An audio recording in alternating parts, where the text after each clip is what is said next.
So if there's any kids out there, hi, my name is Alyssa Grenfell, so I wish I could just hear you say your last name and then I would know who I will get married to. Where we learned to plan a meal and we made spaghetti and the boys were playing basketball, and then at the end of making the spaghetti, we went and walked it over to the young men, and the young men sat down and we fed them the spaghetti we made. The moment that a TradWife makes money on the internet, is she still a TradWife?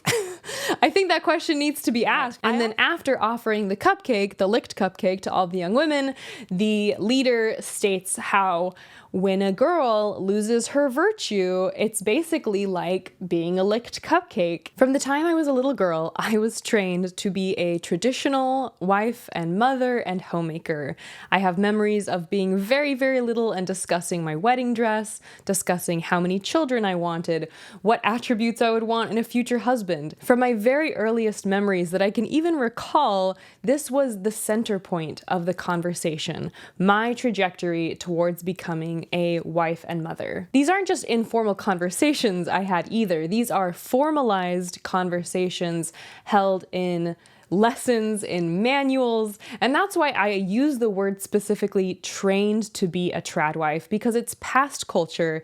It is found in the training manuals that you can find that I was taught as a young woman, as a young Mormon girl growing up. TradWife content is all over the internet, and so often when I am interacting with TradWife content, I look up the creator, put their name into Google, and discover that no shock, they are Mormon. TradWife content always gets so many comments like this and this and this. And as you can see, a lot of people consider it to be a dangerous idea and also a very alluring idea. Ballerina Farm is an example of one of the most well-known and controversial TradWives. She is also Mormon, and this video is going to discuss a lot of the lessons given to young Mormon girls about their role in the home as a wife and mother. And so I think this video will show the underpinning doctrine and kind of philosophy surrounding what women are taught growing up as Mormon girls, and how that often translates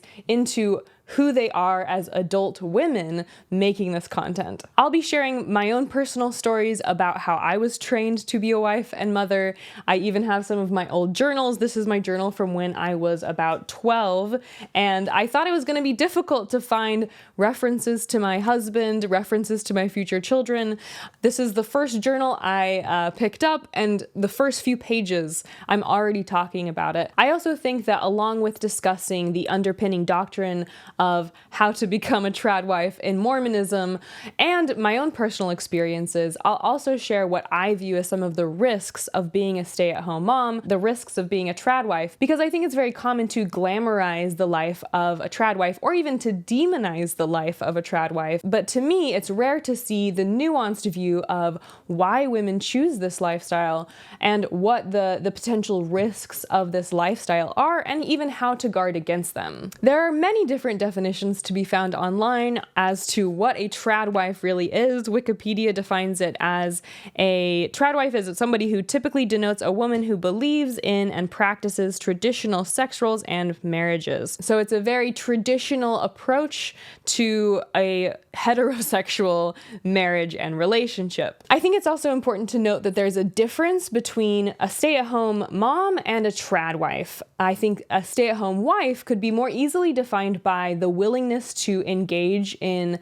a dialogue about the fluidity of the rules and the roles that the two people occupy. So in a stay-at-home mom relationship, maybe the mom mows the lawn, does something in the garage, the husband is responsible for taking care of the kids on the weekend while the mom goes and does a part-time job. Whatever it is, just that there's more fluidity that you'll see, I think, in a more modern stay-at-home mom relationship that you would ever see in a TradWife relationship. When I see posts online or even interact with somebody who I would consider to be a TradWife, the husband is never in the kitchen. He is is never changing diapers. He is typically on a work call in some way, and there is a really solid divide between what is the domain of the woman and what is the domain of the husband. And those domains don't interact or intercept at all, because those are the specific gender roles that are meant to be occupied by those people. So in my opinion, you won't see a trad wife getting a part-time job. You won't see her out mowing the lawn necessarily. I think trad wives can also be defined by not just what they do, but how they look while they're doing it. So as a stay-at-home mom, I got the messy bun situation most days, yoga pants, no makeup, definitely no makeup if I'm staying at home with the kids. And typically, I think it's just a less formalized approach to homemaking as a profession. Whereas I think with trad wives, they are waking up every day to get ready, to get fully ready, wear a dress, wear a full face of makeup, getting the kids all dolled up, having the house perfect. It kind of reminds me of there's a scene in The Marvelous Mrs. Maisel where she basically every morning she wakes up before her husband to apply a full face of makeup and then goes to lay down next to him so that when he wakes up, he sees her with makeup. And that to me is a very trad wife kind of thing to do, because it's showing that looking beautiful and looking effortlessly pretty is one of the roles of a trad wife. The Urban Dictionary definition of trad wife says it's short for traditional wife. That is to say, a female homemaker. It says that some women choose to do that and some don't. Each person has the right to pursue happiness as they see fit, right? And I think that definition shows where there's a lot of conflict between feminism and traditional homemaking. Modern feminism, most will say, is about supporting women in their right to make the choices that they feel are best for their lives. To me, my difficulty with this phrase, each person has a right to pursue happiness as they see fit, is the difficulty of when you're literally trained to believe that the most divine role, the most important thing you'll ever do is to be a wife and mother. I don't know that it's exactly very easy to overcome that conditioning. And when you make a choice like having lots of kids, being a stay-at-home mom, being a trad wife, that choice is built on years and years of training and conditioning to believe that that's exactly what you should be doing with your life. I think that that's where I have a difficulty in accepting the fact that women 100% were making this choice to be a trad wife out of total informed consent. Young people get married in the Mormon faith very young, 18, 19, 20, 21, far younger than their peers who are not Mormon or irreligious. And the science is pretty established that the brain is not fully formed till your mid-20s or late 20s. So you're essentially going from a hard and heavy training about being a stay-at-home mom and being a stay-at-home wife to, as soon as you are an adult, dating for marriage, getting married. Most people have a baby within the first year of getting married if they are able to have that baby. And so you're making these decisions long before your brain is fully formed and long before a lot of people even start to break away from what their parents taught them and start to begin to mold and create their own viewpoints of the world. And so to me, it's hard to measure the difference between a woman who is fully informed and making a choice that she understands every implication of, or at least most implications of, and a woman who is merely responding to the conditioning she's received by her community and family to believe that there is literally only one way that you're meant to walk through this life. This is my journal from when I was about 12 or 13 years old, 2005. And on just some of the first pages, you can see I'm already talking about going to the temple. We did a temple tour that I got to walk through the temple, my little picture of Jesus. And just in the first few pages, I say, "Dear Journal, I hope that someday my kids will read this, so I didn't write in this for nothing. So if there's any kids out there, hi, my name is Alyssa Grenfell, so I wish I could just hear you say your last name, and then I would know who I will get married to." So obviously, from a very young age, I am already in my journal considering my children and I'm considering who my future husband is going to be. I also go on to have several pages of notes from General Conference, and for 4 pages, for all these different speakers, topic, Joseph Smith, topic, Joseph Smith, topic, Joseph Smith. And I have the most funny little illustration of this man. I'll put a picture of it off to the side, where I'm giving quotes from President Monson, which include, "Our Savior died for us," and "maintain a temple marriage," which I just thought was funny that I'm 12 years old and I'm writing down these, "We should not test our passions." I guess I'm saying they'll get in the way of your dreams. I suppose that means not being chaste. Over on this page, I'm talking more about the temple. I forgot to tell you, we had the Jubilee, which is like a youth program I was involved in. It is in celebration of the beautiful San Antonio temple. I got to go through it and I loved it. I want to be married in it someday. And I thought the most interesting part of this was not only am I saying I want to get married in the temple, but then later it seems what my guess would be is I come back to this several times and make a little annotation, because I would go back and read my journals just to see what I was talking about in years past or whatever. And I've written 2 times in different pencils, which means I'm guessing I revisited this passage twice at least to write yes, to reiterate to myself that I'm excited to be married in the temple someday at 12 years old. Members are very much encouraged to write in a journal every day. And so that's not even all my journals. These are just the ones that I have. I have more at my mom's house in storage, but these are all the journals I filled growing up as a kid. And so let me know if you want me to make a full video of the journals, because honestly, some of these things, it makes me a little sad looking back at my childhood. Some of it was pretty, I guess, normal vacations, normal kid stuff, but so much of it is, I went to a youth group, I went to church, I'm doing personal progress, I went to the temple, I'm doing a youth activity, and it feels, as I go back and read through those journals, like I really had so little else besides just this religious approach to my childhood. Now, at the top of the video, I mentioned a manual, and this manual is called Personal Progress, and this is kind of the center point of what I view as my training to be a wife and a mother as a young girl. The stated purpose of the manual is that it will help you prepare for your future roles as a faithful woman, wife, mother, and leader in God's kingdom. So I think that calling it training, what I received growing up as formal training, is actually pretty fair, since there's an entire manual where on most pages it is addressing the topic of helping young women become homemakers, wives, and mothers. Not just become it, but know that it is your divine role from God and your most important role as well. I will note that they've updated this aspect of youth curriculum and training in 2019. They no longer call it Personal Progress. There's a whole new curriculum that they use. And so 2019, though, to me is not that long ago. Anyone my age or older would have gone through this program, this Personal Progress training. I turned 18 in 2010. I'm now 31.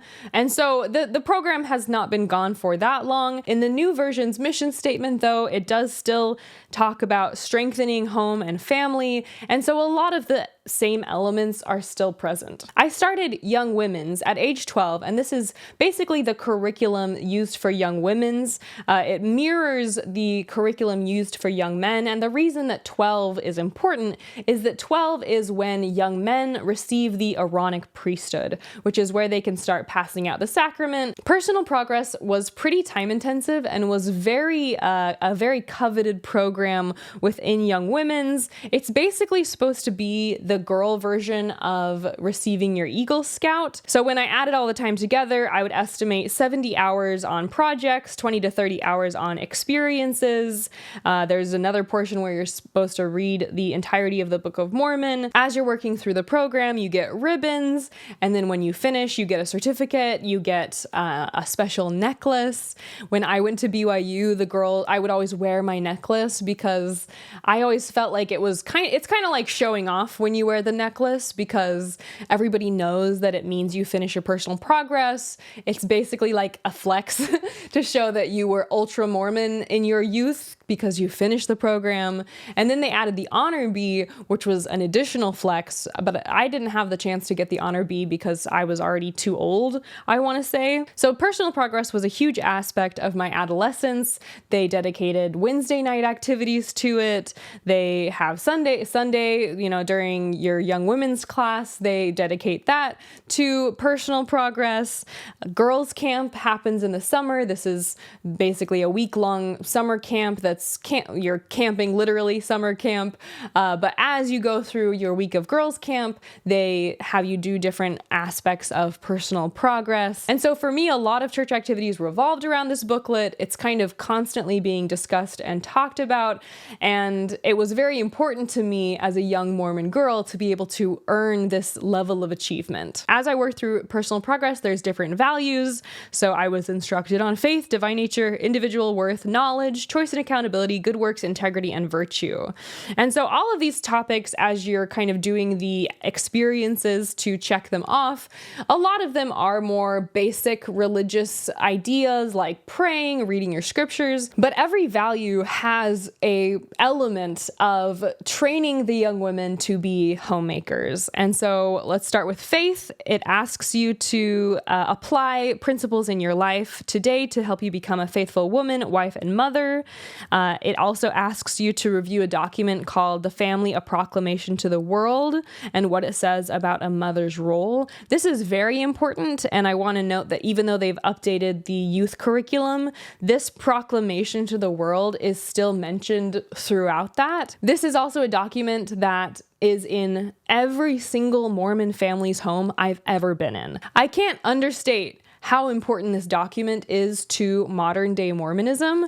And just to read a few sections, gender is an essential characteristic of individual premortal, mortal, and eternal identity and purpose. We further declare that God has commanded that the sacred powers of procreation are to be employed only between man and women, lawfully wedded as husband and wife. But what I think is the most important to the TradWife conversation is these next few sentences, where it says, by divine design, God appointed, fathers are to preside over their families in love and righteousness, and are responsible to provide the necessities of life and protection for their families. So fathers lead, they're the decision makers, and they also should be the breadwinners. Mothers are primarily responsible for the nurture of their children. It then says, in these sacred responsibilities, fathers and mothers are obligated to help one another as equal partners. I will say, even though it has that sentence in there about equal partners, it's almost like, why do you need to separate the two sentences into fathers and mothers and say that these are their roles if you're then going to follow up and say they're going to help one another as equal partners? In my experience as a person who lived through the family proclamation revelation and then its fallout afterwards, those two sentences dividing the category between father and mother and the responsibilities are what's focused on much, much more. You'll see it as I continue through this personal progress conversation. That's what's focused on. And the idea of helping one another as equal partners isn't always what comes out in a lot of these traditional marriages. As I said with the principle of faith, it wants you to think about how you can prepare to be a faithful woman, wife, and mother. If you go to divine nature, it asks you to read that family proclamation again twice and look for attributes of mothers. It then asks you to ask your mother or another mother you admire what she thinks are the important attributes for being a mother. It says that you should develop a skill you could use in your future home, such as cooking, sewing, making repairs, organizing, or designing. Teach that skill to someone else, and explain how establishing a house of order is one of your divine roles. And so, as I shared, it has that line about in these sacred responsibilities, fathers and mothers are obligated to help one another as equal partners. this manual is very much saying that one of your divine roles is establishing a house of order. So this is the bread and butter of what I was raised on. It reminds me of how many different times I would go to young women's activities and the boys would be playing basketball and having a grand old time, and the young women would be learning a skill like cooking or sewing. And some of the time, I have one distinct memory where we learned to plan a meal and we made spaghetti, and the boys were playing basketball. And then at the end of making the spaghetti, we went and walked it over to the young men, and the young men sat down and we fed them the spaghetti we made. We were literally pantomiming and acting out our future roles, which one was to be out of the home and gallivanting about, I suppose, and on the other side to be preparing to literally serve our future husbands by learning to make a meal and getting used to the idea that the women are the ones that are doing the cooking and the men are the ones that are out and about. For individual worth, it says, read the D&C. In your journal, make a list of your hopes and dreams for your future home, family, and education, and some important things you would like to accomplish in your life, including becoming a wife and mother. And this reminds me of a common conversation about when we're learning these divine principles and these divine roles, specifically becoming a wife and mother. I remember having conversations where a young woman would raise her hand and say, why do I need to prepare to have an education? Or honestly, why do I even need to care about high school if my role is to become a wife and mother? And there were many responses to that. One is, so you can teach your children to read and you can teach your children and help them succeed in school. Another common message, which was not that you need a degree to have an amazing career, not because your brain is brilliant and, you could contribute to the world of science or history or any of these other great categories of ways that people help and change the world through their intellectual work and pursuit, but because it's very important that in case your husband dies, you have a degree so that you can fall back on that. And to me, I think, as I listed, it does say that write your hopes and dreams for your education, but when it's sandwiched between future home and family, and then at the bottom there, wife and mother, it feels very much to me, and this is how it felt to me growing up, as an afterthought. That the education, we're not going to say you shouldn't pursue an education, but we're going to sandwich it amongst a list of things that are all centered around your divine role to establish a home and be a homemaker. Our next value is knowledge. It says you should learn a new skill or talent that will help you care for your own future family or home. For example, playing the piano, singing, budgeting, time management, cooking, sewing, or childcare. So once again, we see a list of very female-centric or traditionally female-centric tasks or roles that are being defined as skills or talents. And this is something to remind you that I would have been interfacing with since I was 12 years old. So these are all of these things I'm reading, all of these values, and then the activities within the values are all things that I was reading consistently throughout my time from 12 years old to 18. And so this is very much what I'm being trained to learn, literally learn a new skill like childcare. I can't get much more literal than that when I say I was trained to be a TradWife. Choice and accountability. Learn basic clothing alteration and repair techniques as you adapt your wardrobe to standards of modest dress. Next, choose to be more orderly in your home by completing a cleaning or organizing project. We have good works. Service is an essential principle of family living. Help plan your family's menus, obtain the food, and prepare part of the meals for 2 weeks. I even reference this in my journal where I say, on February 27th, 2005, I just read my scriptures and now I'm somewhere near 1 Nephi chapter 19, Book of Mormon. For my value project in Young Women's, I want to make a quilt of my family tree or something else. I'm not sure how to do it though, since I don't have a pattern and I can't make one out of thin air. I'm talking about personal progress in my journal and talking about trying to figure out how to learn to sew, because apparently I'm gonna need to learn to sew. For integrity, it says you should write a plan to stay morally clean and worthy to enter the temple, which is basically purity. Virtue has similar things. In your journal, write the promised blessings of being sexually clean and pure, and your commitment to be chaste. And then part of virtue, like I said, was to read the Book of Mormon. And it says that one of your goals, mission statements, is I will prepare to enter the temple and remain pure and worthy. And I think that's another big aspect of TradWifery, which is this concept of virtue and purity and modesty and all of these things that get rolled up and basically messaged to young women that their virtue is something that should be protected very carefully, something that is very special. And in young women's, I would get so many different gross and horrible stories or analogies, basically comparing my virtue to some sort of, there's like an object lesson. So one common one is the cupcake lesson, which is where they would give the young women each a cupcake, and then one of the leaders might like take the cupcake and then lick the frosting off and then offer it to the girls. Would you like the cupcake? Would you like the cupcake? And this is a common lesson, and it's easy to find references to this lesson on the internet. And then after offering the cupcake, the licked cupcake, to all the young women, the leader states how when a girl loses her virtue, it's basically like being a licked cupcake, and nobody wants you after you are licked or have had sex with a man, and you're no longer basically marriage material.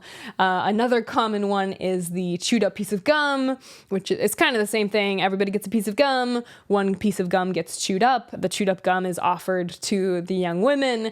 And of course, afterwards, the young women are, everybody's grossed out. And it's supposed to symbolize that when you have sex, you are basically, you're kind of like a one-use type of person. You're single use. You can have sex with one person, and if you have sex with anyone after that, or if you have premarital sex or sex with multiple partners, all of those things are contributing to the fact that you're used, you're damaged goods, and your purity or your virtue has disappeared. I think too, in a lot of these conversations, it can also feel like your identity and your body and who you are as a person belongs in so many ways to your future husband, that you are keeping yourself pure for your future husband, a man you haven't even met yet. And by being a loose person, a loose woman, you are offending, or you're even not even going to have the chance to marry someone who's righteous and worthy,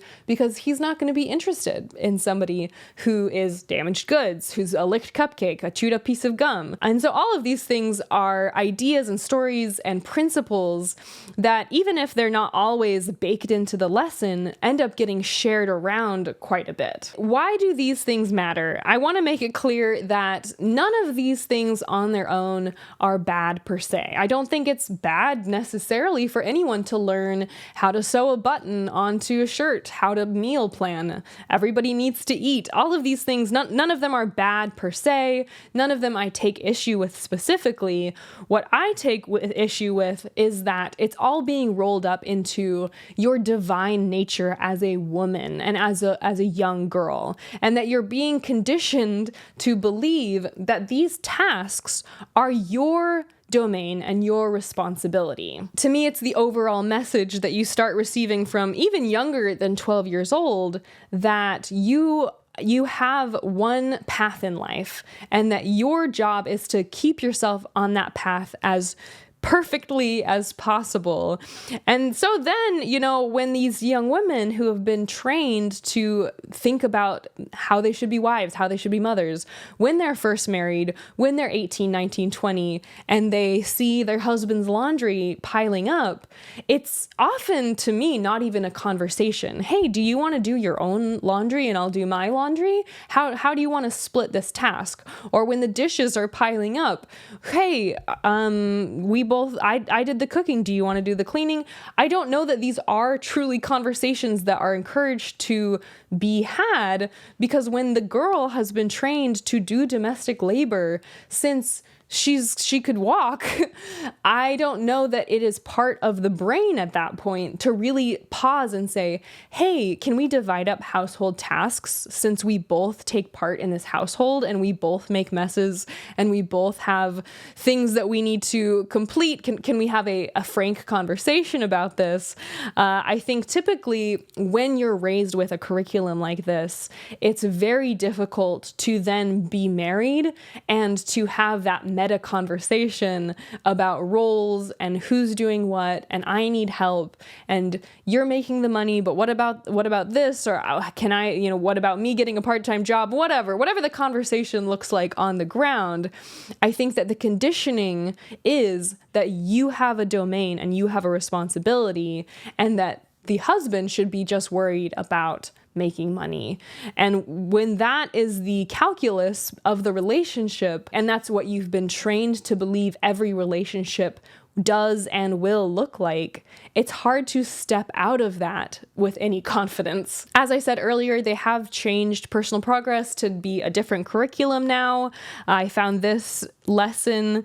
It says, how does the Lord help men and women to work unitedly in marriage? I think it's great to see that they are discussing how to be united. However, though, within this document, they do still reference The Family, A Proclamation to the World, which is the document about how fathers have the role and responsibility of leading the family and making the money, and women are primarily responsible for the nurture of the children. I also get a little frustrated when people in comments will say, oh, they changed that, or, well, Black people now can have the priesthood, so why do you even care? Or they got rid of the Native American placement program in the 90s, so what does it matter? Or they got rid of personal progress, or they changed the temple, so women no longer have to veil their faces.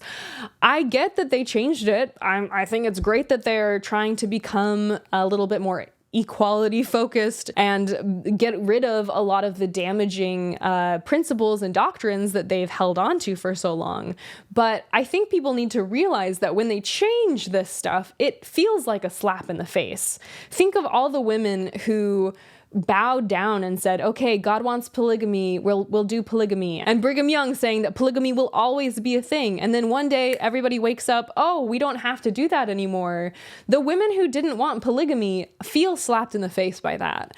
And same goes for Black people receiving the priesthood, in my opinion, and from what I've read online and heard from people say, that just because they changed it doesn't mean that all those people who had to live like that for decades after decades after decades, believing that God didn't think that they were worthy enough and that they were not good in the pre-earth life, so they're sinned with a curse of blackness, that suddenly, oh, they changed it, so literally it doesn't matter anymore. And the same goes for personal progress. Yes, they updated it. Yes, they're trying to be more equality focused. To me, that shows it's a man-made religion. It's a man-made organization that is reacting to societal pressures to change, to be in the mainstream, to stay in the mainstream. It's not a sign of continuing revelation. It's a sign that the church is making careful steps to make sure that they maintain the largest membership possible and that they are still able to be interesting to having converts who actually want to get baptized into the church. To me, it speaks to this question about how do feminists respond to TradWife saying, this is the life we want, don't criticize us for it. I think that this raises the question that often is in between this gray area of feminism wanting to celebrate women for making choices that are best for them, and also simultaneously wanting to help women who seem to be making a choice that is not maybe in their best interest. And there's a lot of talk about, hey, you should just respect women and let them make the choices that they want. And I think that it's just a simplistic way of viewing things, because I've heard the same thing said about abortion. So many women say abortion is a women's issue, but you know who's often against abortion and a women's right to choose? Women. A lot of women are against abortion. A lot of Christian or conservative. There's just a lot of women who are at the protests, who are pro-life. And so I think it's overly simplistic to try to say that all women feel a certain way, or to say that all women should be able to make any choice that they want necessarily without having any criticism. I was raised Mormon. I was raised in a very traditional way of thinking. And a lot of people, I think, were not willing to say anything, or maybe help me to second guess where I was coming from, or help me think more critically, because they didn't want to disrespect my religion. And so I think sometimes we choose not to engage with people on, hey, is that really the right choice for you? Because we don't want to step on any toes. We don't want to be disrespectful. And I fully agree that nobody should be forced to do anything. But I also think of the people who were willing to confront me, like my husband saying, hey, gay people should, I think they should be able to get married. I'm grateful for that. And I think that I don't view him saying that as being kind of squashing down my religious beliefs, or trying to squash me as a human being or as a woman and saying he knows best, but being willing to talk to me like an adult and confront me with like, hey, let's have a real discussion about this. And so to all the women who are living a TradWife lifestyle, I think often the goal is not to, at least in my mind, for me, the goal would not be to say, you're dumb, or you're living a life that's uninformed, or I would never do that, I'm so much smarter than you. But I think it's to provide a voice that is countering and saying, hey, there are other ways of thinking, there's other ways of living. When you've been conditioned to only view life as having one path, other voices aren't always trying to be antagonistic. They're trying to potentially be helpful and say, hey, your cultural community isn't actually trying to advocate for many different ways of approaching life and approaching a way to live. Why don't you potentially consider looking into other ways of living instead of just having this one mindset and this one viewpoint that's been laid out for you? I think often, especially if we look at the history of women, women have been forced to make choices not that were necessarily in their best interest, but choices that kept them safe. And so something like polygamy, you can look back and say, well, they obviously wanted it because they stuck around. But I think that that's more evidence that they felt like that was the safest and best bet for them at the time, and not necessarily that if they were presented with tons of different options, and if they had their own income, and if they had, ability to have birth control or not have birth control, that they would have been making those same decisions. And so when it's a question of let women choose, people deserve to choose the path they want, I don't always think that that's the most productive way to have the conversation, versus saying, how do we provide women with as much information as possible, with as many paths to life as they might want to choose? How do we ensure that women are well informed and then they make that choice, versus telling them, this is your divine role, and anything that falls outside of this will be looked down upon by your community? I think it really depends on where it comes from, because if somebody receives just a ton of hate online for saying, oh, you're in a dress baking bread, that's so unrealistic, and your husband's probably going to cheat on you, then I don't think that those comments are going to make those women change their minds. But I think that if you know someone in your life, in your actual real life, not online, that is making a choice and you're concerned about them, or you want to present, hey, have you ever thought of it this way? Have you ever, considered this option for yourself? And it's coming from a place of legitimate care and love. I think that that's going to come off a lot differently. And to me, that is what's missed in this whole conversation about if feminists support tradwives in the right way, is that I think for someone like me, my goal would not be to say, you're dumb and uninformed. My goal, if I had somebody in my life who was maybe making a less than informed choice to be a tradwife and was getting married at 18 and pregnant at 19, that would be the kind of person that I might say, hey, I would love to talk to you before you get married or before you have all these babies about how this plays out in real life for a lot of women and some of the things you can do to guard against the biggest risks that often come with this lifestyle, which we're getting to the risks. Stay with me. This is another journal I found. This is actually a journal from my mission. I have a little picture of me when I was a kid in Montana. So cute. But this is a journal I wrote of just a ton of different lists that I kept. Some of the lists include kids' names, things I want to teach my kids, dream man musts, so what my future husband should have, basically, date dreams, all of these things that are very, awful qualities I see in couples, good qualities I see in couples, things I've learned from my patriarchal blessing. So I wrote all of this on my mission, which is obviously when I was in the most religious mindset possible. But I think the dream man musts, which is basically like my husband list, was something I wanted to talk about because obviously it's something that is kind of constantly playing on my mind as a single Mormon girl and woman later on, is thinking through, who am I going to marry? Who am I going to marry? What's he going to be like? What should I look out for when I'm avoiding certain men or looking for my perfect knight in shining armor companion? So my first dream man must, can you guess? Conversion to the gospel of Jesus Christ, which means specifically the gospel of Mormonism. Must be a Mormon. I also have, someone I would want my future children to emulate.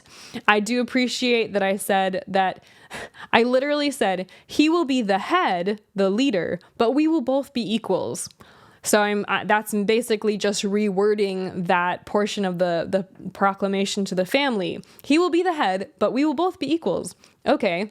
And then I have the little threesome with God, the triangle. That's a pretty common triangle that you see tossed around in Mormonism and all of religiosity. Never intentionally looked at porn. CTR, current temple recommend holder. There's a whole list of questions you have to be able to answer correctly to get a temple recommend. Returned missionary or good reason for not going. Okay. And then, there's a few other things I said. Wants family and temple marriage. And then, there's so many things in this list. But you can see that I'm not just thinking about my future husband in that list. I am very carefully thinking about how Mormon is my future husband. Is he a convert to the gospel? Is he as righteous as can be?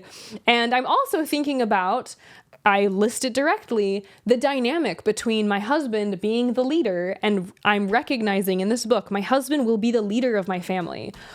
I'm recognizing that, and I'm trying to navigate emotionally how to say, I have to submit to my husband as a Mormon woman, but also I want to have equality. And I think it's funny that I state that so plainly, because I can tell here that when I'm writing that down, I'm trying to figure out how to make sense between the doctrine of the man being the head of the family, but also wanting so desperately to make sure that when I get married, I'm an equal to my husband. Online, it's also pretty easy to find references to people writing letters to their future husband. I don't know if this is currently part of the curriculum, but it certainly was something. And I've talked to other Mormon women, ex-Mormon women, who all had this experience where they pass around the paper, everybody writes out a little letter to their future husband when they're 13 years old. And I wasn't able to find any of those letters. I wouldn't have written it in a journal. So that's probably why I couldn't find it. This list was the closest thing I could find to it. But it's definitely echoed enough online that I wish I could find it. But that letter exists somewhere. The letter to my future husband. Another fascinating part of Mormon culture is the obsession with Disney movies.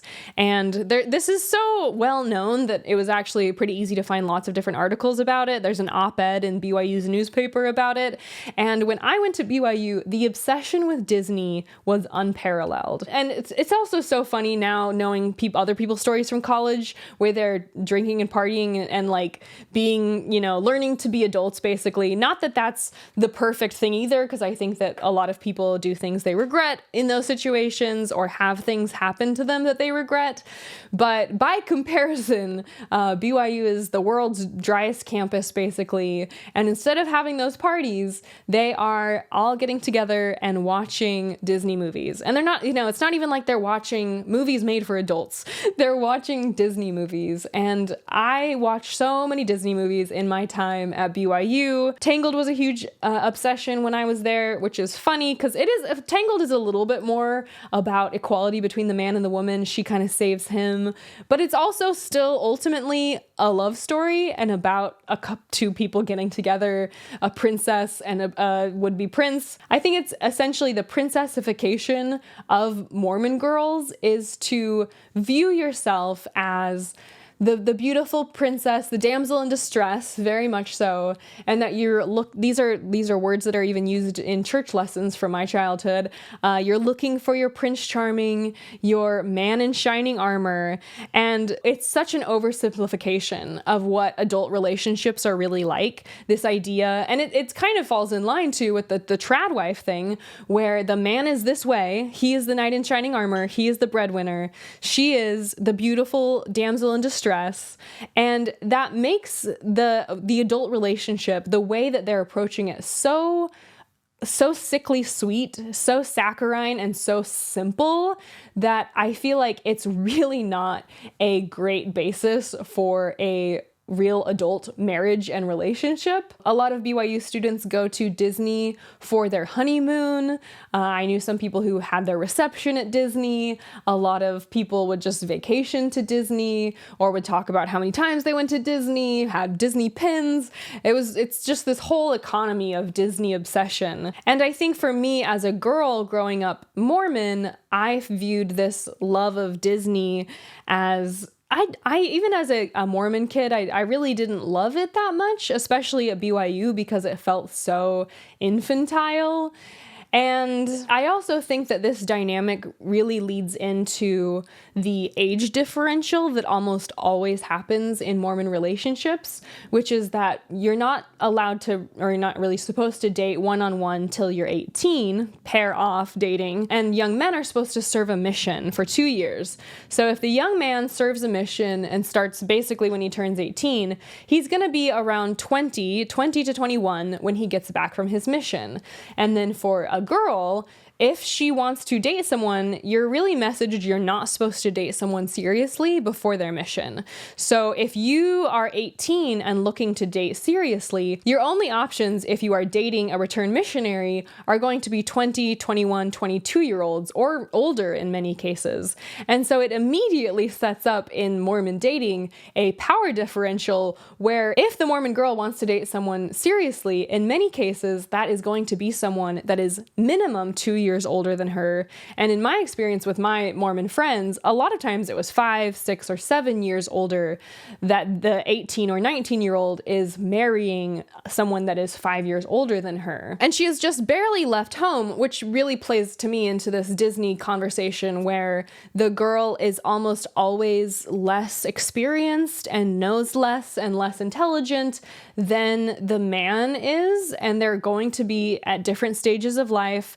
He's served a 2-year mission. In many cases, he's gone to a foreign country. He's learned a different language. He's basically just lived more of life by virtue of being older than she will have at 18 or 19. A lot of girls I knew also just dropped out of BYU because if you're told you need a degree in case your husband dies, a lot of girls, I think, just think, well, I just want to get married and I want to have my babies that I've been told I should have my whole life. And so they just rush off to go have their babies. They don't really see a degree. The degree is the secondary thing. The degree is it's called the MRS degree at BYU. You're there to get married. You're there to find a husband who's smart, who's getting his own degree.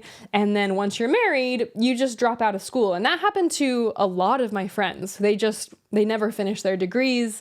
As soon as they got married, they dropped out of school. Let's talk about how you're supposed to look as a Mormon woman. And Mormon women are always, I think, try to be dressed very well, dressed very femininely. There was a conference talk about how Mormon women should not have more than one piercing, basically one simple set of pierced ears, not lots of different piercings. And there was a talk given by David A. Bednar, which I heard referenced quite a bit, and it's about this rule change where suddenly President Hinckley said you can only have one pair of earrings. And he's basically talking about how a young man, in this story he's telling, a young man is dating a young woman. And it says this relationship between the young man and the young woman was developing during that time that President Hinckley had counseled the Relief Society sisters and young women of the church to only wear one earring in each ear. The young man waited patiently over a period of time for the young woman to remove her extra earrings, but she did not take them out. This was a valuable piece of information for this young man, and he felt unsettled about her non-responsiveness to a prophet's pleading. For this and other reasons, he ultimately stopped dating the young woman because he was looking for an eternal companion who had the courage to promptly and quietly obey the counsel of the prophet in all things and at all times. So drop a girl because she won't take out her 2 pairs of earrings.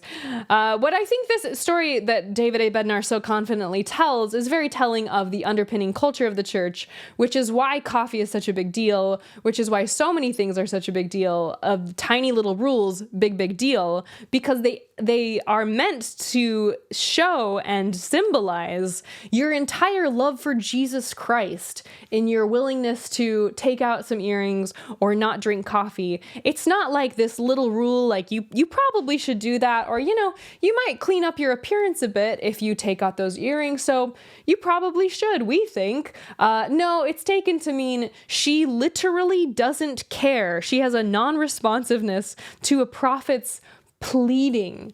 I'm pleading with you to take those earrings out. And it just bothers me because I think it plays into the whole TradWife thing about being beautiful, that there's a really very particular way. Anytime I talk about Mormon influencers, one of the top comments is always, all of these women look exactly the same. Because really, I think you're meant to kind of all look exactly the same. In the same way that when you look at the FLDS, the pictures of the FLDS, they look exactly the same. Because you're trained to basically believe, long hair, lipstick. There was a quote I was going to share from one of the apostles where he gave a speech to a lot of young people, and this is what he had to say about the women who were in attendance. You beautiful girls don't wander around looking like men. Put on a little lipstick now and then and look a little charming.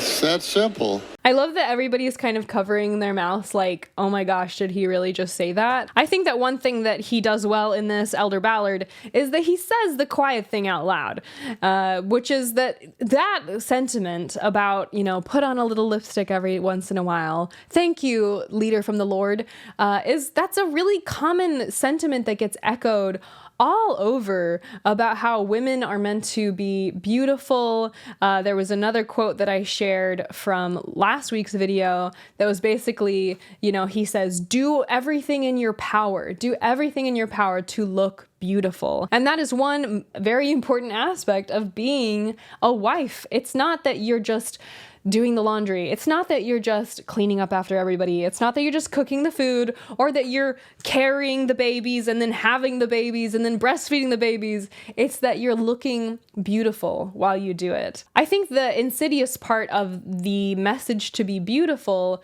is that if you're not really fulfilling your wifely duty.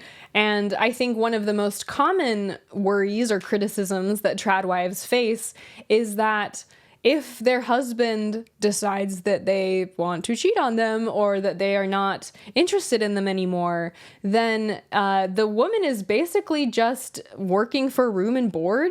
And that in some cases, when TradWives get divorced, they're left with no job, no money, no skills to go out and be able to get a job that can pay a living wage.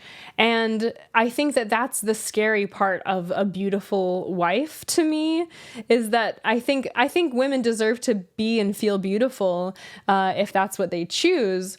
But if your position in the home is contingent on you being beautiful, then that's a very precarious situation to be in, because people get older, people age. That's just a reality of life. And if the relationship is all about the transaction between the man having enough money and the woman being beautiful and being able to have lots of babies, if they can't fulfill on their transactional role, what is left in the marriage? And there's always going to be someone that's more beautiful. There's always going to be someone with more money. And so if your relationship is built on the foundation of gender roles, then that's not really necessarily about intimacy. That's not about companionship or compatibility. That's just about an exchange of value.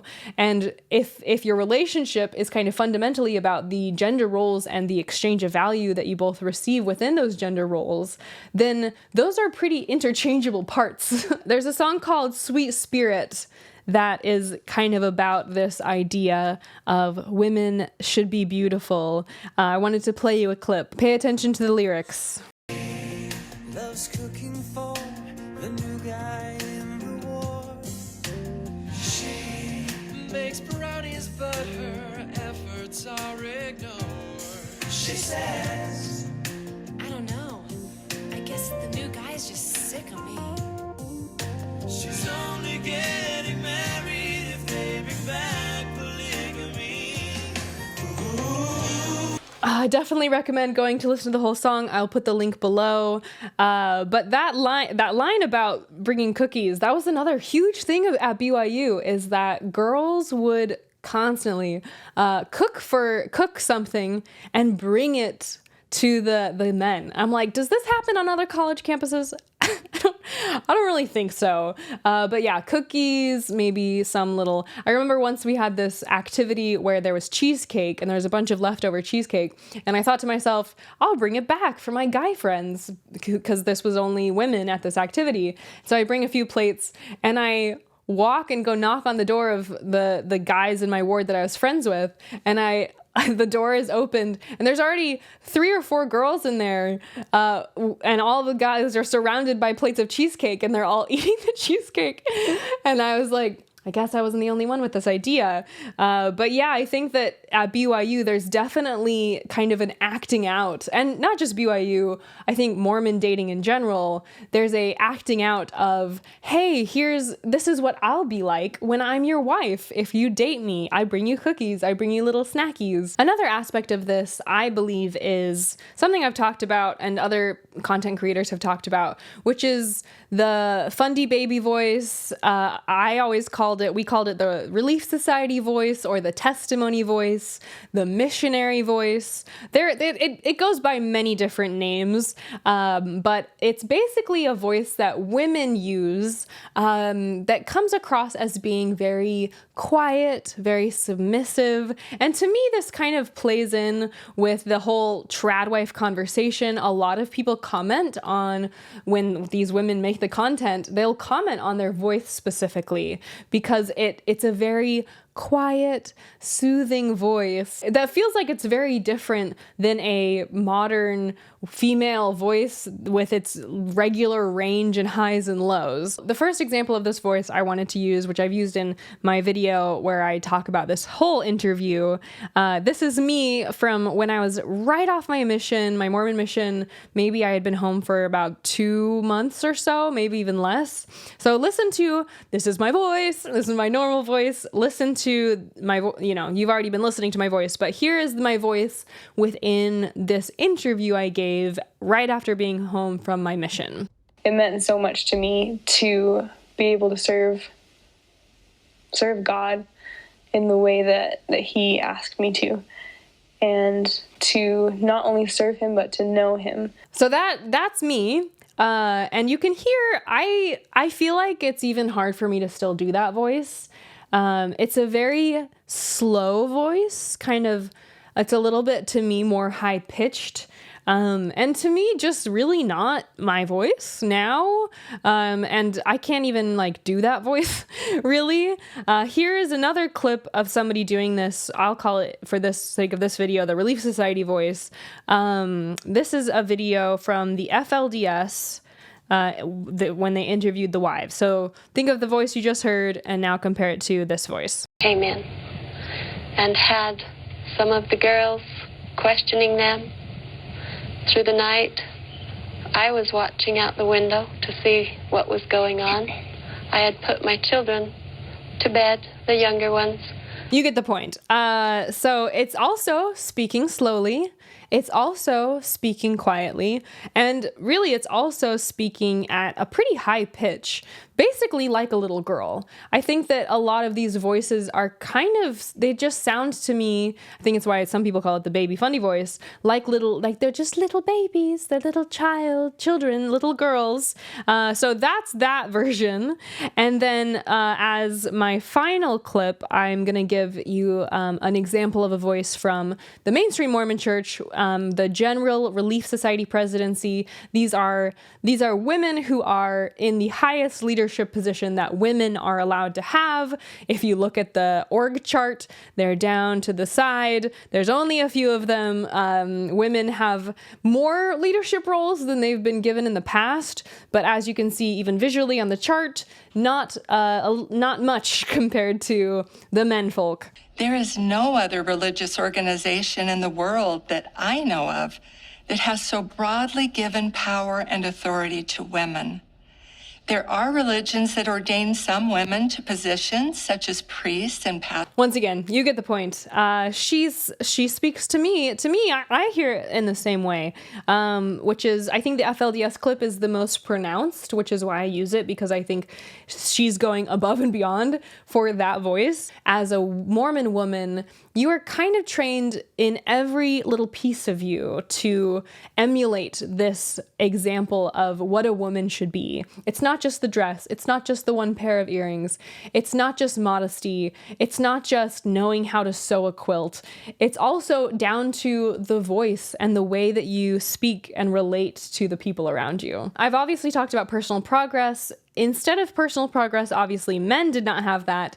When I was growing up, men instead had Boy Scouts, which is a more generalized program that does talk about God and duty to God, but is not specific to just the Mormon Church. It's a more generalized program that most people are familiar with. The church they broke off their relationship with the Boy Scouts. The church has been embroiled with so many scandals surrounding the Boy Scouts and sex abuse.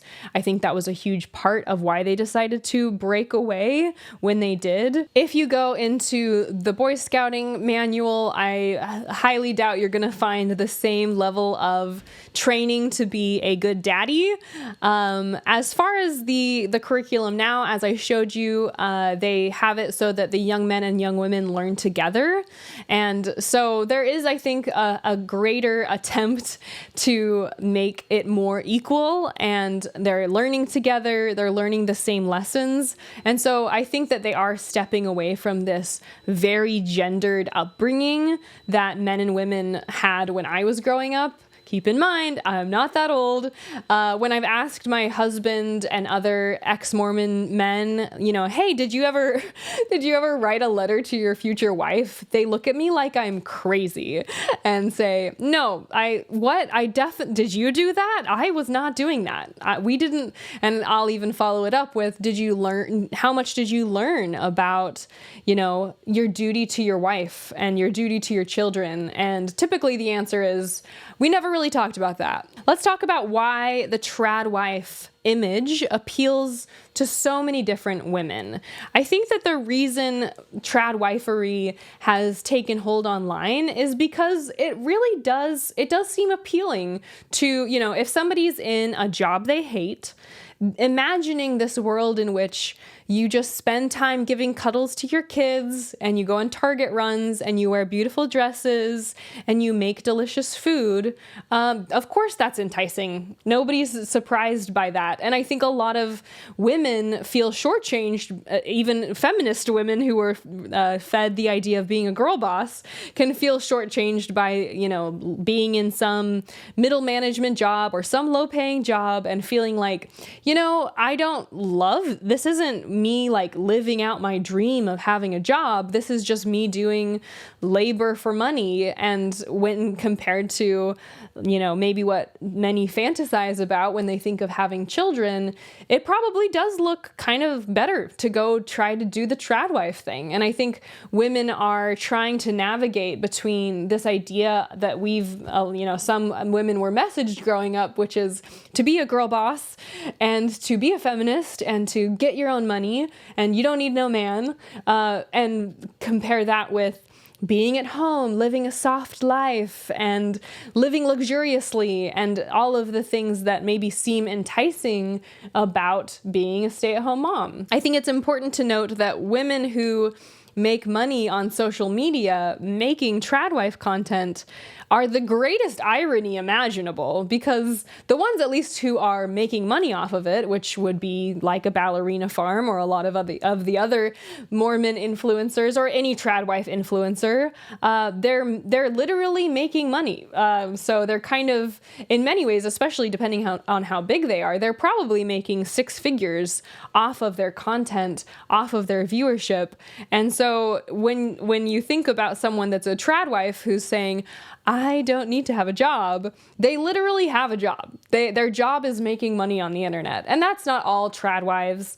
But the idea of setting up a tripod and then changing your baby's diaper, giving the baby a bath, making your food, you're kind of, by nature of putting up that tripod, you are changing what TradWifery really even is. The moment that a TradWife makes money on the internet, is she still a TradWife? I think that question needs to be asked. I also think that creators who live in Utah and are Mormon make a premium on their viewership because of the way the Mormon Church spends its ad money and how that ad money makes its way into the hands of Mormon influencers. If you want to watch my video about that, it's one of my best performing videos ever. Before we continue, just a quick reminder to like this video if you've enjoyed it so far. Drop a comment if you have any of your own thoughts around TradWifery. In my experience, everyone has something to say on this topic, so if you agree, if you disagree, whatever, drop it below. If you aren't a subscriber yet, make sure to hit that subscribe button.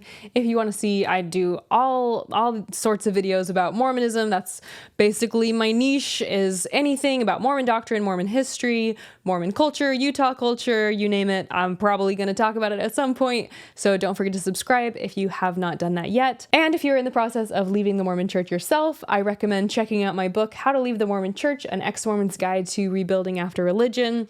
I took about 2 years to write this book, and I put everything I could think of that I would have wanted to know as I was leaving the church in this book.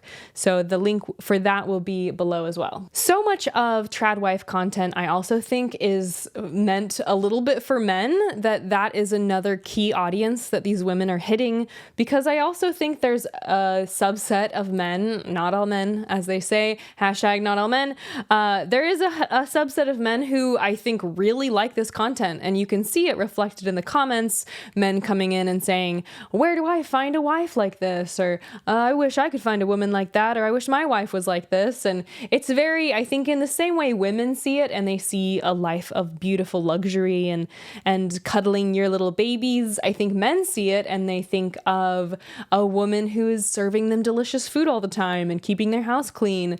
And so I think that another reason this content does well is that ultimately it appeals to several different groups of people, a lot of women, a lot of men, and I think the people who consume it really love to live in the fantasy that it portrays, which is another reason I think it does well. It also makes me recall a common quote that I often heard growing up, which is basically that any righteous man and any righteous woman can get married and have a great relationship if they are righteous members of the Mormon Church. And so that sentiment that soulmates are an illusion and that you shouldn't be looking for the one right person, you should just be looking for any righteous person, man or woman, really, to me, it goes along with the same idea of the Disney princesses and the Prince Charming, and that almost like anyone who is Mormon is basically interchangeable, and that as soon as you find someone who you get along with okay, and they're a return missionary, and they have a temple recommend, you know, if you noticed in my dream man musts list, I didn't actually talk about a lot of qualities about the man in particular that fall outside of my religion. And I think that I was very trained to find a man who was righteous, but not very well trained to find a man that I was compatible with necessarily. And so I think that sentiment that any righteous man and any righteous woman can have a successful marriage is another reason why people get married so young and so quickly, and why you also hear the sentiment, when you know, because as soon as you are ready to kind of pull the trigger on, hey, this guy, he has a temple recommend, he holds a calling, he believes in the Book of Mormon, blah, blah, blah, blah, blah, then you don't really need to, I think, investigate much past that. You can just get married and be done with it. I also think it's worth mentioning that there are a lot of women who stay home and maybe are pressured to stay home even if they don't want to.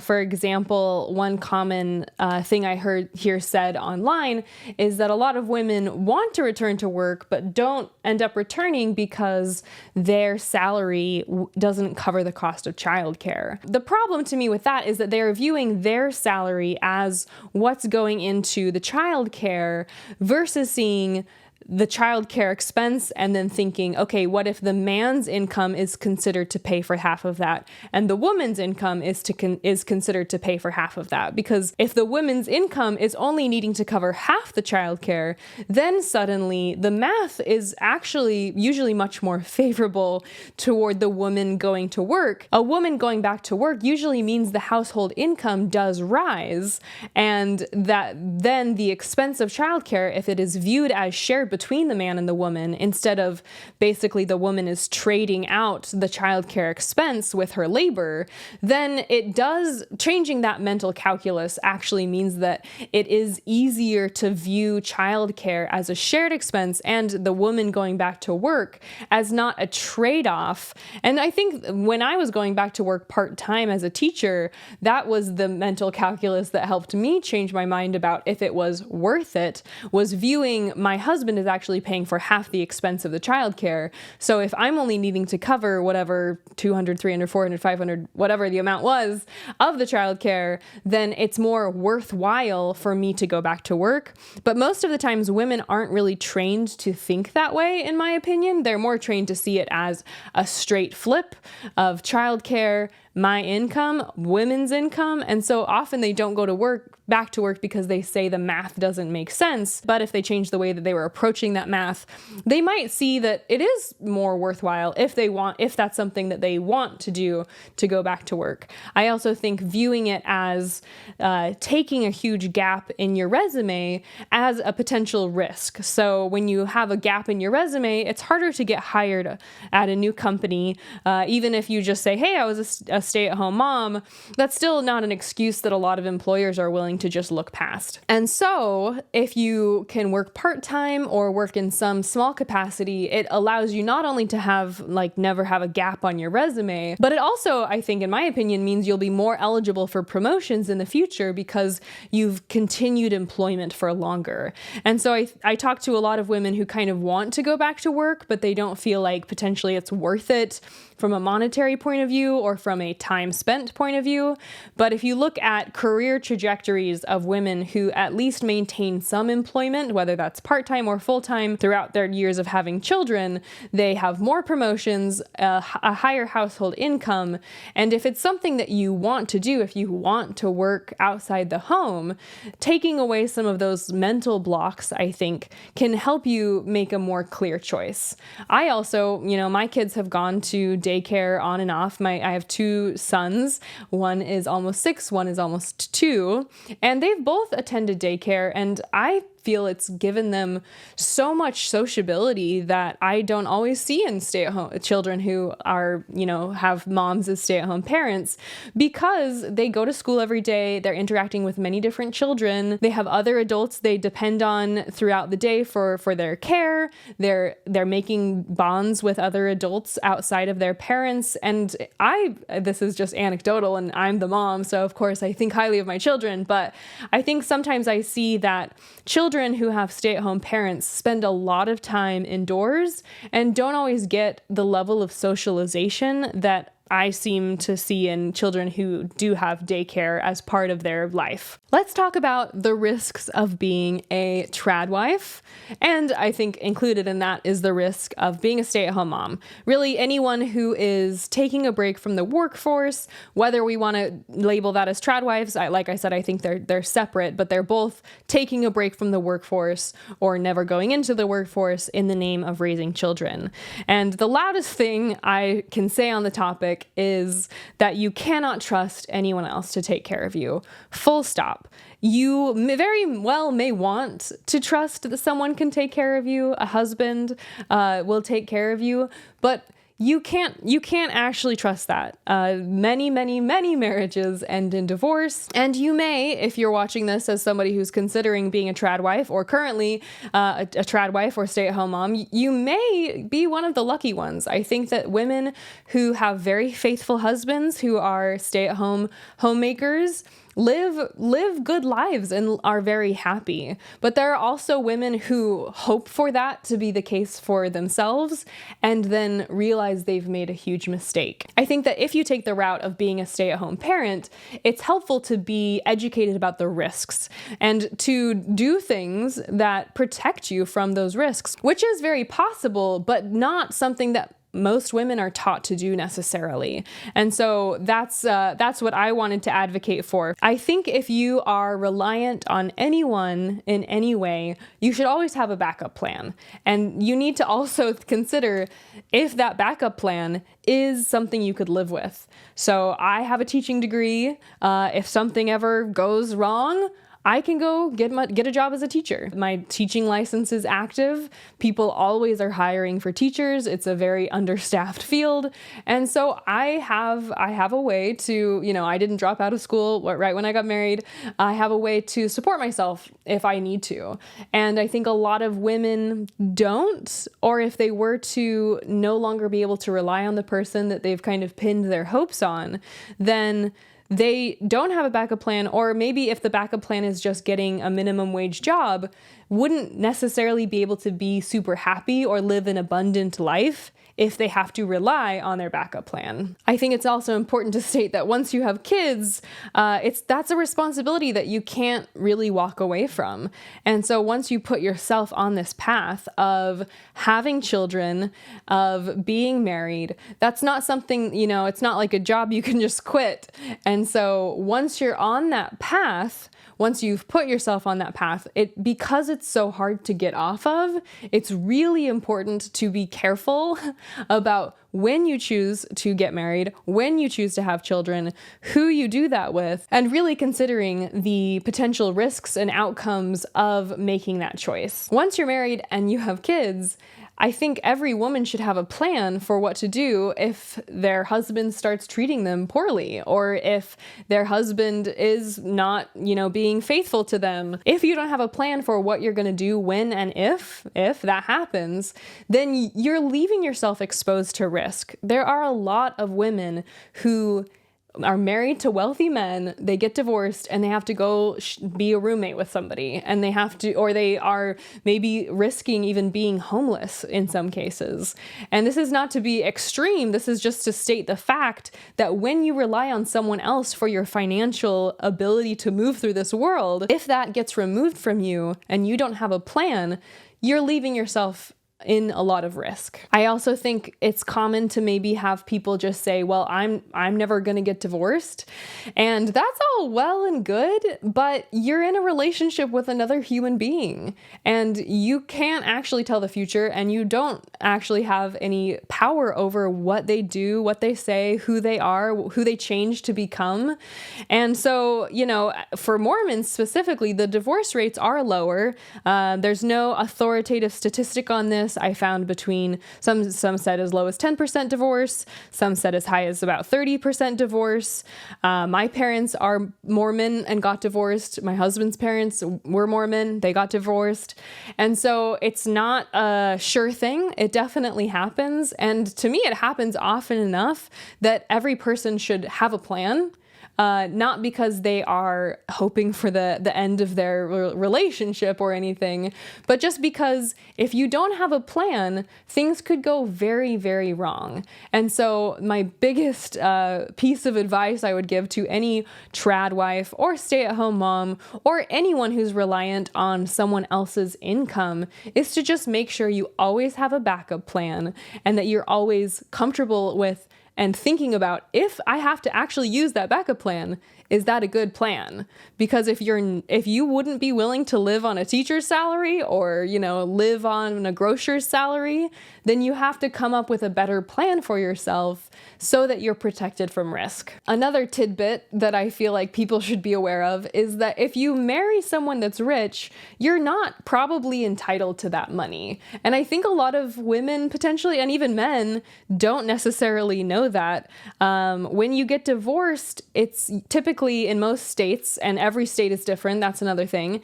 Every state has their own laws about how divorce proceedings should play out. But typically when you get divorced, you're entitled to 50% of the wealth within the marriage. So if you owned a house together and a car together, you'd figure out the value of those and then you'd be entitled to half of that. However, if you are marrying someone, say you marry a guy and he already has a house and then you get married. If you got divorced, you would not be entitled to any of that house unless you helped make house payments, in which case you potentially might be entitled to whatever amount of house payment, I'm not a divorce lawyer, you were making as you were in that relationship.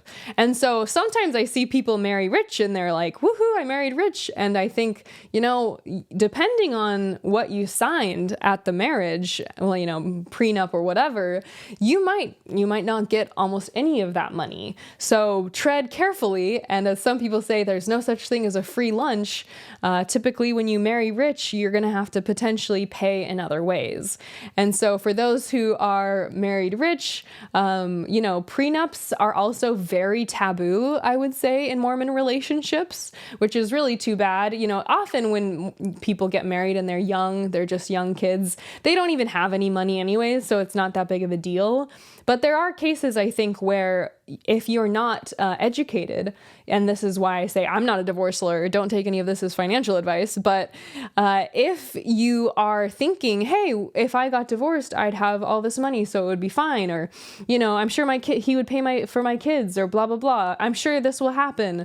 I assume this will happen. This will probably happen. If those are the things that are running through your mind, you better actually look up the law and look up the state statutes. And maybe, I would say before you get married, everybody should probably talk to a lawyer and potentially even consider a prenup.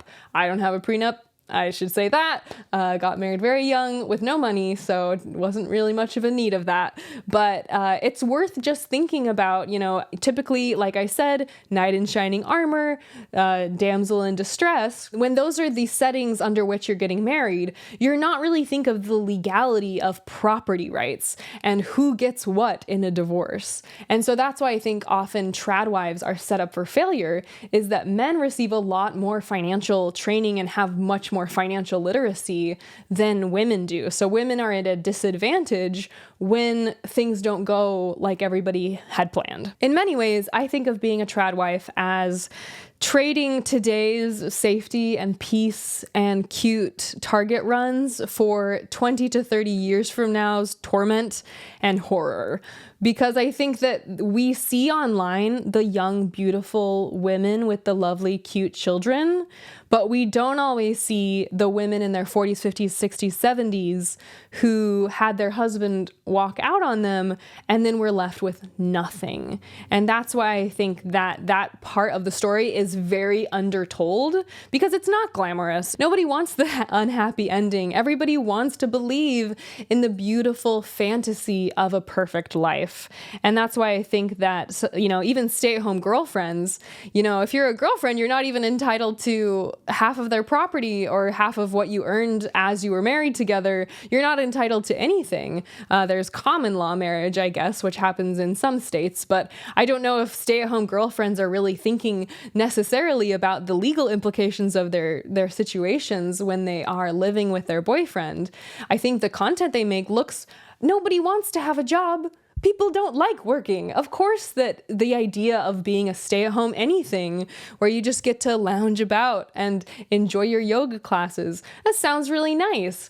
But if you have no work experience, no skills, no degree, no savings that is your own money, you are in a perilous situation, sweetheart. A lot of people also look at TradWife content and it looks so beautiful, but I also think the reality is that most middle-class people can't afford what a TradWife is showing on her feed.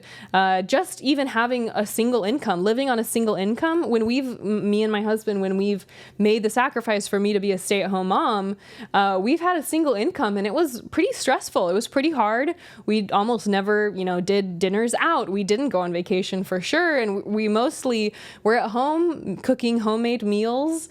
Maybe our luxury is ordering a pizza, from Papa John's. I don't know if everyone can always appreciate that if they were to be a stay-at-home mom, unless there's quite a bit of wealth within your relationship, the idea of being a stay-at-home mom, especially with multiple children, it gets pretty expensive. And if you're middle class, I think often stay-at-home momming or TradWifing looks a lot more like, hey, we're just kind of like hanging out at home. We're doing free activities. Maybe we have one membership to a cool museum or something. But these things add up so quickly. I just got a pass to our local children's museum and it was $150 for a year, which is to me still like kind of a large expense. And if you are a middle class person being sold TradWife content, Ballerina Farm is multimillionaires, Lucky Blue Smith and Nara Smith. He's been a model for like over a decade. I'm sure they are wealthy beyond most of our imaginations. And so when you consider this idea of, well, when I'm a TradWife, I will live this way, it's really not going to be that way. And that's, I think, another common criticism of TradWives is that even if you were to quit your job and were to be a stay-at-home parent, it probably wouldn't really look like the millionaire version of being a stay-at-home parent. As I said about trading today's safety for tomorrow's torment, I think there's a lot of women who maybe when they're turning 40, 50, 60, something happens to their marriage ends, and now I think they potentially find that finding a breadwinner who will do what their previous spouse was doing for them is much, much harder, because typically finding somebody to marry again is difficult. If you're Mormon, looking for an active Mormon, even that's more rare. And I think in many ways, you are basically just pinning the future on your husband's chest. And hopefully, I hope it works out for every woman, because I hope that everyone is, safe and happy. But obviously with a 50% divorce rate, a 10 to 30% divorce rate amongst Mormons, that is not going to be the case for a large enough percentage of the population that you shouldn't just blindly hope that nothing goes wrong. In the personal progress lessons, there is quite a bit about budgeting, but as a kid, I learned about frugality. I learned about how to make a shopping list. I learned about, how to keep household expenses low, but I certainly never learned about investing. I never learned about 401ks. I never learned about how to invest in stocks versus bonds. And these are all things I've just started to read about, since I left the church, because I've realized that if you don't understand money, you are kind of at least a little bit putting yourself in danger. That if you don't have money, you don't have power in many ways. And once you have your own money, that is a form of very powerful power that cannot be taken away from you if the money belongs to you. And I've heard a lot of stories about how women will live in big, beautiful houses and have big, shiny, fancy cars, but they don't know to say, hey, this should be in my name too. Or they don't know to say, hey, is my name on the title of the home? And I think my biggest realization with the whole TradWife thing is that if you get divorced, who wakes up the next day and looks in their bank account and says, I have a bunch of money for a lawyer? As soon as you're divorced, as soon as you are separated, you no longer have access to that person's income. And so I think that in many ways, the man has greater access to representation and really good representation, while the woman is left with pennies and really nothing, no income coming into her bank account that she can say, all right, I have a steady income. I can pay for a lawyer to represent myself so I don't get effed during this divorce situation. Instead, he has this steady income that he's been using to support a large family. She has no income because she's being a stay-at-home mom, which is another risk that I think women who have no income and have no money that they personally are bringing into the family are leaving themselves exposed to. I think a crazy example of this is Cristiano Ronaldo. I saw an article about him the other day about how if he gets divorced from his wife, she has a prenup with him that she'll receive 100,000 euros a month for the rest of her life, which is a crazy amount of money. But if you look at somebody like the Ronaldos, who look to me to be very in love, even they didn't say, oh, we're so in love, let's just get married, we don't need to sign a prenup. She said, if you want some of this, you're going to need to sign a prenup. And not everybody has 100,000 euros to give a month.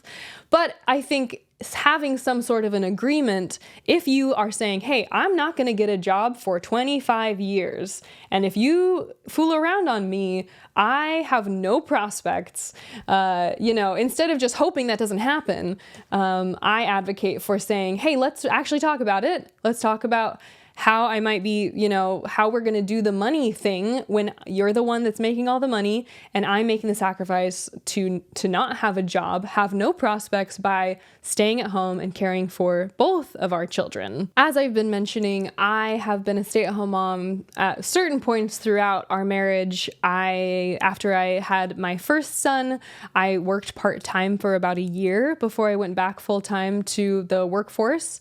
And then after I had my second son, I have not returned to full-time employment since I had my second son, and have mostly been a stay-at-home mom since I've had my second son. I make some income off my YouTube videos, but otherwise I, am a stay-at-home mom. My kids go to daycare 3 times a week, Monday, Wednesday, Friday, and I am with them on Tuesday and Thursday. So I'm definitely still doing kind of a hybrid thing.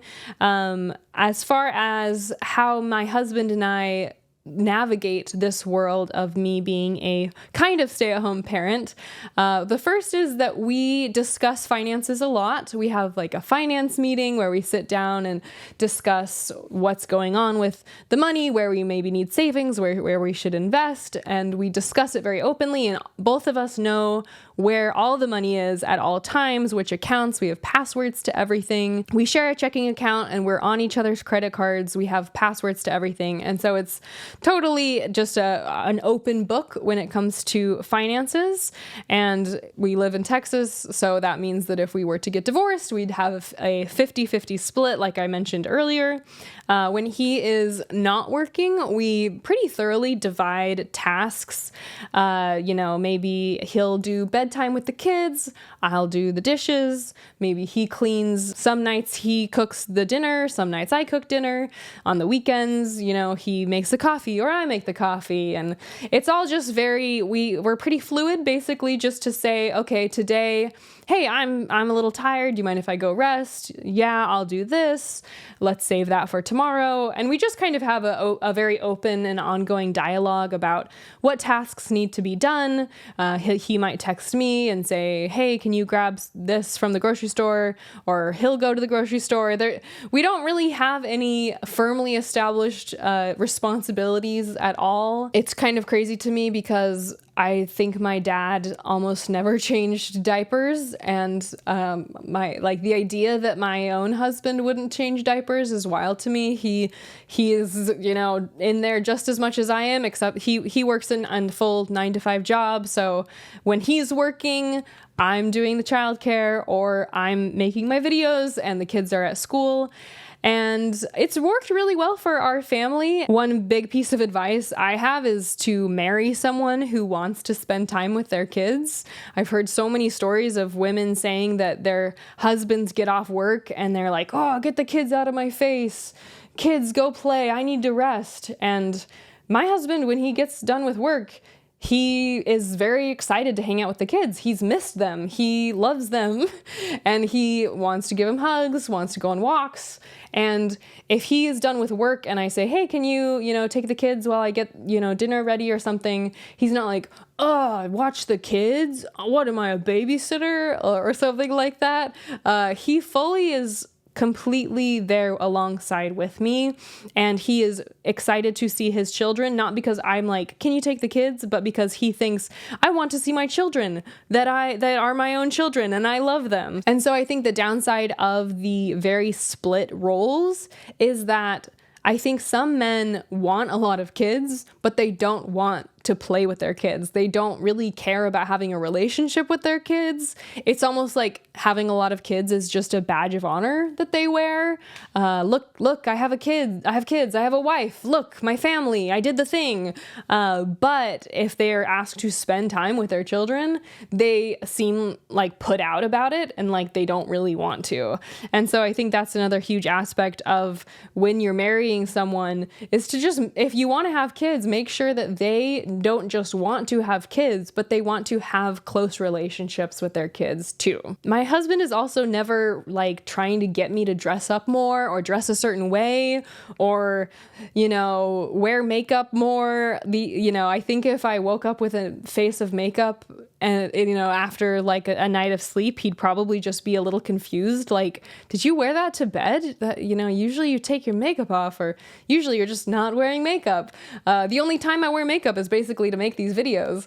And he does not really, if I've gained some weight during pregnancy, if I've lost some weight, if I've been better about exercising and running, if I haven't, there's never a time when he's coming to me and saying, hey, I don't like the way you look, or hey, can you change your appearance, or hey, my friends are coming over, can you dress up more so that I look better, like I have a hot wife or whatever.